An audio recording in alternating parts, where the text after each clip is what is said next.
জেলায় গুড়ি গুড়ি বৃষ্টি আর ঝড়ো বাতাস অব্যাহত রয়েছে। কোথাও কোথাও বৃষ্টি শুরু হয়েছে জলাবদ্ধতা।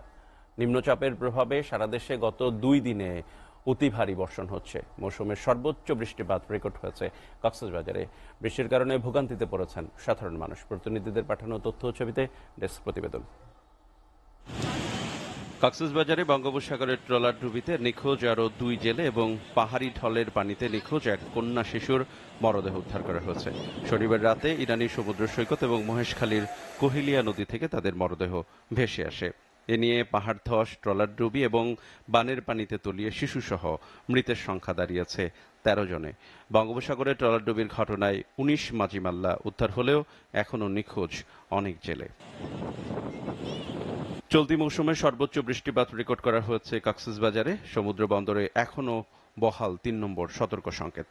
নিখোঁজ জেলেদের সন্ধানে অব্যাহত রয়েছে উদ্ধার তৎপরতা।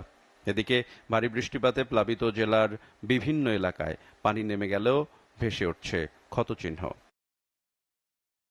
গভীর স্থল নিম্নচাপে পটুয়াখালীতে গত 3 দিন ধরে থেমে থেমে মাঝারি থেকে ভারী বৃষ্টি হচ্ছে।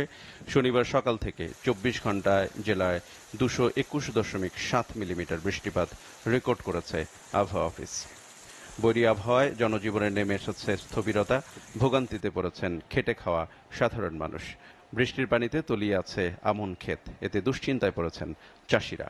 গভীর স্থল নিম্নচাপে উত্তাল কুয়াকাটা সংলগ্ন বঙ্গোপসাগর, বেড়েছে নদ নদীর পানির উচ্চতা এবং বাতাসের গতিবেগ।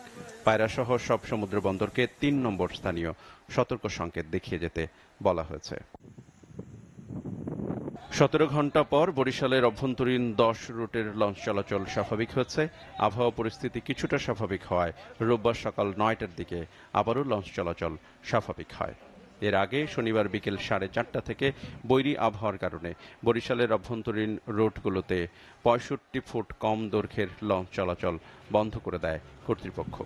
বরিশাল নৌবন্দর কর্মকর্তা আব্দুর রাজ্জাক বলেন, ঝড়ো বাতাসের কারণে 65 ফুট কম দৈর্ঘ্যের লঞ্চ শনিবার বিকেল 4:30 থেকে বন্ধ ঘোষণা করা হয়। এতে অভ্যন্তরীণ 10টি রুটের লঞ্চ চলাচল বন্ধ হয়ে যায়। তবে রোববার সকাল থেকে আবারও বরিশালে অভ্যন্তরীণ ওই 10 রুটে লঞ্চ চলাচল স্বাভাবিক হয়। SATV news desk.